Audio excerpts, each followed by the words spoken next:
Hello and welcome back to On Air with Dr. Pete. I'm your host, Dr. Pete Economo, and I'm so excited to have you here today, as always. And we have another special guest with a truly inspirational story. And we talk a lot about resilience, on this podcast. And our guest today is no stranger to resilience, that's for sure. So Ken Kunken was a football player at Cornell University. Just got back from visiting campus. And in 1970, he sustained a spinal cord injury during an intense game against Columbia, so Ivy League for any of those in intercollegiate sports. And that game changed the entire course of his life, rendering him a quadripelic, paralyzed from the shoulders down. And he's gone on to live a really, really full life. And so I'm so excited to share this personal story with you today. Ken, welcome to the show. Thank you, Dr. Pete. And let's get right to it. So tell us about yourself. And just for the audience, Ken's lovely wife is sitting right next to for support. And so we're here for that because it takes a team in a village. But tell us about yourself. Right. Well, you mentioned that I had my spinal cord injury in 1970. Yes. Dr. Pete, it was actually 55 years ago today that I had my injury, October 31st, 1970. Oh, my goodness. So following my injury, I spent 9 months and 20 days in various hospitals and rehabilitation centers. And of course, as you mentioned, I'm a quadriplegic. I'm almost totally paralyzed from the shoulders down. Mm-hmm. But with a lot of help, I was able to return to school, earn a number of degrees, eventually get a job, work for quite a while. And what I'm most proud of is to be married to my wonderful wife, Anna, and the father of triplet sons who are now 20 years old and are juniors in 3 separate colleges in upstate New York. Oh my! So you guys, that's how do you do that? How do you choose who you visit and 3 different schools? Well, it actually worked out pretty well because they're all upstate, fairly near each other. One is at Cornell, my alma mater. One is at Syracuse, and one's at State University of New York at Morrisville. Great schools. And the 2 that are not at Cornell have cars. So they drove and visited us all there, and it was great to see all 3. How was it to be back on campus? Oh, it's always strange, but it's great to see it. It's a terrific school, a beautiful campus. And I'm thrilled to see that one of my sons, my son Joey, is a junior there. So over 50 years after I graduated, I have a son who's a junior there. That's amazing. And so I really thank you for sharing all these milestones with me today. So in the 70s, obviously a lot's happened, and I'm a neuropsychologist, so I do a lot of brain studies, MRI studies, and we knew really nothing about, the neurological system in the 70s. And so, I know that you returned to campus a year later, but of course, American Disabilities Act didn't exist for at least probably 20 years. And I read that you had to be pulled up or bounced down 100 steps just to get to class on your first days. That's right. How did you do that? Well, with a lot of help from a personal care attendant and students walking by. I mean, as you mentioned, this was 20 years before the Americans with Disabilities Act took effect. Yeah. Cornell is on a very hilly terrain. Yeah. Every building basically has steps in front of it, and there was not one ramp or curb cut on the entire campus. Yeah. Do you feel like you were a change maker on Cornell campus? Well, it was certainly unusual. I'm the first quadriplegic to ever graduate from Cornell. I'm the first quadriplegic to ever earn a graduate degree from Cornell. So they were certainly not used to seeing somebody in my condition up there. What were your degrees? Well, I got a degree from Cornell in industrial engineering and operations research. Nice. A master's degree from Cornell in counseling and student personnel administration. Okay. And then to increase my counseling credentials, I went to Columbia University. Coincidentally, that was the school I was injured playing against. Yeah. Where I earned a Master of Education degree, majoring in psychological counseling and rehabilitation. I worked for a couple of years as a rehabilitation counselor at the Viscardi Center here on Long Island, which I'm very proud to be associated with. Yeah. And then I went to Hofstra Law School. Then went to work as an assistant district attorney in Nassau County, where I worked for more than 40 years. That's amazing. So did you also, working with people with disabilities around mental health and rehab counseling? in the Viscardi Center, everybody there Yeah. that was going there had a disability, and Yeah. I was vocational rehabilitation counselor. Amazing. As it turned out, I was probably more severely limited than any of the people I was counseling, Yeah. but it was great to have the opportunity to help Totally. there, to work with them. Yeah. And I am so proud that they remembered me years later Yeah. and asked me to be on their board of directors. Oh So my God, that's I'm very beautiful. proud to be serving on their board of directors now. And in fact, just yesterday, I Yeah. was visiting again at the Viscardi Center where they just opened a museum on disability history. And it was Wow. very exciting and great to see. They're a wonderful organization. And Yes. I've been so fortunate that my family has helped me every step of the way, Hmm. taken such an interest in me that Hmm. my cousin, Roy Danis, is now the chairman of the board of directors at the Viscardi Center. So cool.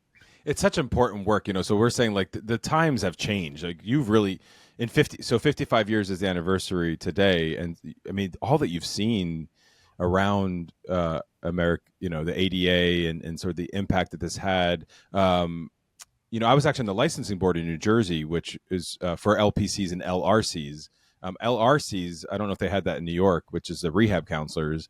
And actually, this is funny. Like not funny, but when I was originally a physical therapy student, undergrad, and I was at Kessler, which is a large, Sure. yeah, Right. and that the impact that it had on mental health is why I switched to psychology, because seeing para quadriplegic and the impact that their injury had on their mental health, and so hearing that you were more limited than your clients, that must have been like really strong and profound for the relationship. I hope that it helped inspire and motivate them to Yeah. do more with their lives. And they told me that it has. So I feel very good about that. But just to give your listeners a view back then of what it was like in the 70s. Yeah. Yeah, Dr. Pete, I told you I had 2 degrees from Cornell, Mm-hmm. one from Columbia, 2 master's degrees, and no one would hire me. I Yeah. looked for a job for a year, sent out more than 200 resumes. I was even turned down when I have to volunteer my services Oh my goodness. until the Viscardi Center gave me that opportunity. And Yeah. that changed my life. I mean, that is uh, we started off today saying it was going to be inspirational, but that really like bothers me as well. And like, so how did you stay resilient to keep, sending in resumes and then going to Biscardi Center and being like, I'm your man. Like, It was so frustrating when I was undergoing my yeah. rehabilitation. There were many patients in the rehab facility that had been hurt far longer than I was. They were back for like annual medical, Hmm. checkups, and they didn't seem to be doing much with their lives. Yeah. And I felt that was largely a result is that they were not encouraged to do that Yeah. by the medical professionals. People's expectations were so low for what somebody with a disability could do. It's terrible. And I was fortunate. My family kept encouraging me that there was a lot I could still do. I Yeah. mean, my mind was still intact. They Hmm. encouraged me to go back to school and use my mind and my intellectual ability.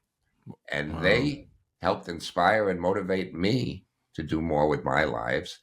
And I might add, though, that it was incredibly frustrating when Yeah. I had worked so hard to get those degrees and nobody would even give me the opportunity to show what I could do. Incredibly. Yeah. Once the Viscardi Center gave me that opportunity, it just changed my life because, one, for the first time in a lengthy period of time, I had the opportunity to help others. Yeah. And what a wonderful feeling that is. It's a blessing. And so, and then you go to the district attorney's office. You know what happened is they kept expanding my roles at the Viscardi Center.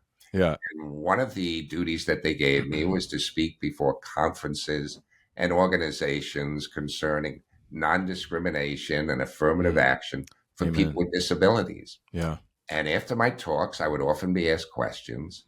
And while I would do my best to answer those questions, I was always careful to encourage the questioners. They should really speak with a lawyer about their concerns. And I guess it didn't take long before I started to think, there's no reason why I couldn't become that lawyer. Yeah. So, at my brother's suggestion, who's a lawyer, I did an internship at the Nassau County District Attorney's Office. Loved the work, felt I could make a difference there despite my disability, Yeah. and that I could help others in a very different way. And I was fortunate that the district attorney at the time, a person by the name of Dennis Dillon, was a very progressive, forward thinking man who based his hiring decision on my abilities Yes. rather than my disability. I love that. Yeah. I was just I'm a sports psychologist, and so we had our national conference, and right now we have a push for adaptive sports. I don't know if you've heard of, yeah. And so yeah. And it's beautiful. I mean, obviously, the world of sports is such a powerful thing, especially in America, and it's changing. And the need for equity, especially around adaptive sports, is critical. And at the conference where we're putting this on, there wasn't a ramp up to the stage.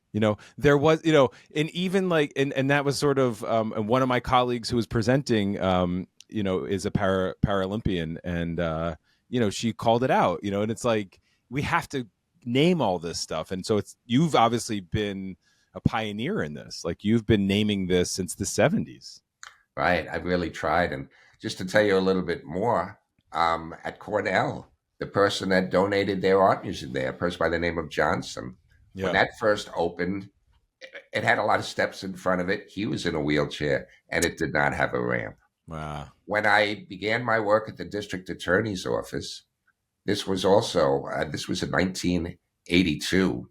I had just finished 3 years of law school, Uh-huh. passed the difficult New York State bar exam the first time that I took it, Wow. went through a very intensive 4-week training program to teach us all aspects of trial techniques from a prosecutor's perspective. Mm. And I was so proud to go to court my first day, and I couldn't fit through the swinging doorways in the courtroom. Oh my They were God. too narrow to allow me to get through in my electric wheelchair. Yeah. That's how I began my work. Listeners, like, understand it. We don't think about it, because there are so many people. If you don't, if you're able-bodied, you're not thinking about, the width of the door, or and it's so important just to like recognize and to educate people on that. So you've mentioned that your family obviously was really pivotal in pushing you to work on your abilities, not over identifying with your disability. Love that.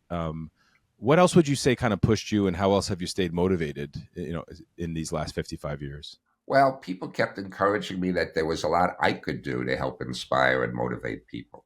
Yeah. When I was injured, this was well before Christopher Reeve's unfortunate injury. Sure. And he was a tremendous role model and inspired so many people.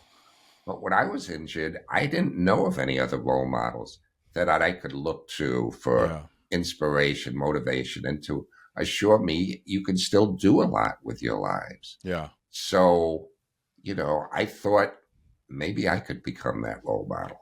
Yeah. Maybe I could help inspire and motivate people to show them there still is a lot people would do with a disability. And that disability does not mean inability.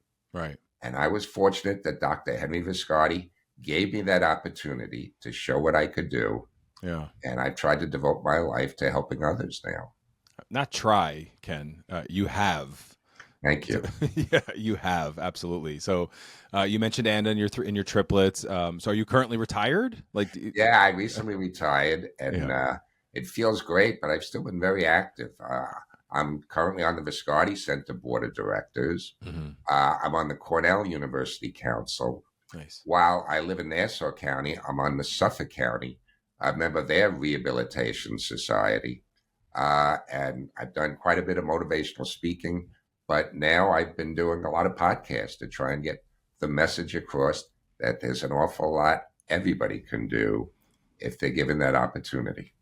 Yeah. Well, and here you are on my podcast. So thank you for that. And it is important. That's why I do the podcast. How can we get messages out there so that people, A, know they're not alone, B, learn, and from the people that have the experience, the education, because obviously, wow, the world has changed in 55 years. It sure has. Be it back then, you just didn't see people, or at least many people in public who used wheelchairs. Right. But you certainly didn't see anybody who couldn't use their arms as well as their legs Right. out in public. And one of the reasons was nothing was accessible. That's You right. couldn't go out. You couldn't participate in activities. So I'm involved at Rutgers University, and so Eric Legrand. And that, Eric, yeah, Yeah, I'm sure you have. So that's right. why I figured just shout out to him, and and it just a different cohort, different generation, obviously, and so obviously, you've inspired people like him, and um, I don't. I'm reluctant to ask this, but I'm curious what your thoughts are around football. Like it's football season, and It's interesting that you asked that. I get asked that a lot. yeah, Um, I love the sport of football. yeah, I want people to be very careful. There are a lot of injuries, and yeah, you certainly need protection and be very careful what you do. yeah, But I'm glued to the television every Sunday, living and dying with the New York Jets.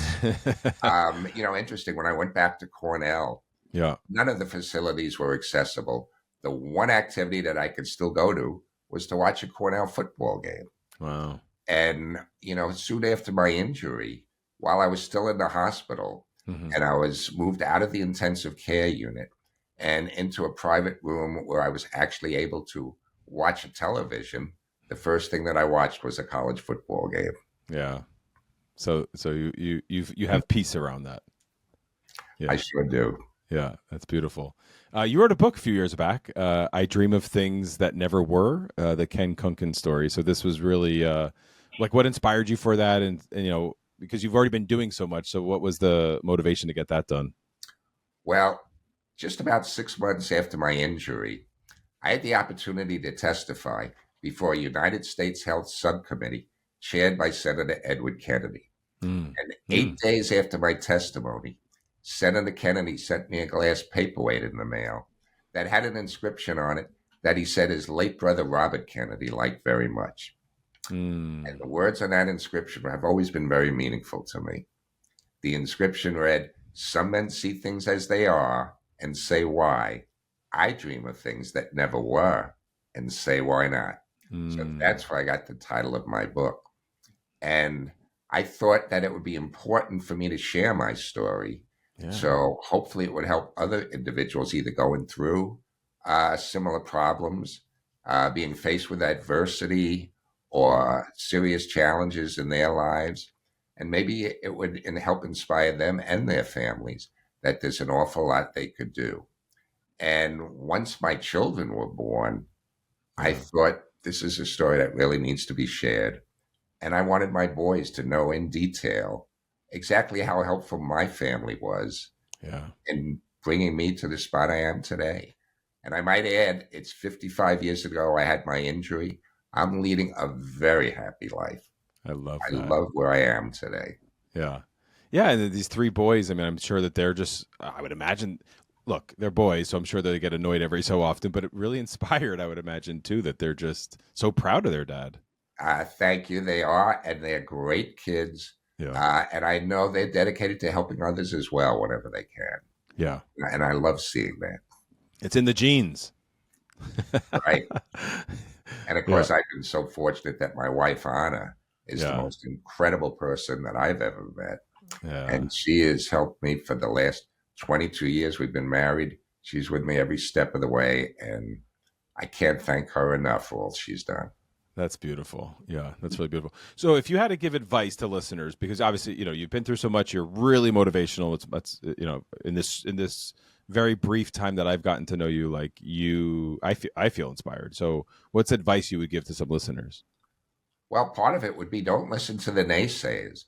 Don't Yeah, listen to the people that tell you you can't do something or that it's just too difficult. yeah, What those people think is not important. What you think about what you can do and want to do is what's important. You need to challenge yourself. yeah, You need to rise above whatever challenges or adversity you're facing and face it head on. And yeah. I think it's so important to participate. Don't just sit back on the sidelines Mm, waiting for something to happen. Good things come to you when you work for them. And it's absolutely. only when you're actively involved that you have control over the outcome. That is so beautiful. I mean, it's like the title of your book. Things that never were. You have to think about it, envision it, and work for it. Right. Yeah, beautiful, beautiful. And make it happen. and make it happen. Again, a lot easier said than done, and you are living proof of that. Thank you. Where can listeners find more about this? Like if they wanted to get the book or just learn more about you? Okay, well, my wife established a website for me. They can go to kenkunken.com to learn more about me. It also indicates where they can purchase the book, which is not only in a hardcover, it's on a ebook version, a Kindle version, as well as an audio book, which I narrated with the help of my son, Timothy. He actually did the recording for me, with the microphone, and I narrated it. So it's available in 3 formats. Oh my God, I love that. So kenkunken.com, we'll have that in the show notes, of course. I'm going to give a link to, maybe if you're okay with it, to the Viscardi Center. It sounds like that Absolutely. I would love that. And they're a great, incredible organization. It certainly, I felt that very quickly with you, how you talked about them. They changed my life. Excuse me. No, sure. Yeah, that's really amazing. Well, we'll have all that in the show notes. And Ken, Anna, thank you so much for being here. It is such an inspiration, and disability does not mean inability. And Ken, obviously you are living proof of that, because you've shown that nothing is impossible. Thank you, Dr. Pete. Yeah, so thank you for tuning in at home, and we'll be back here next week. Until then, spread a little kindness and stay well.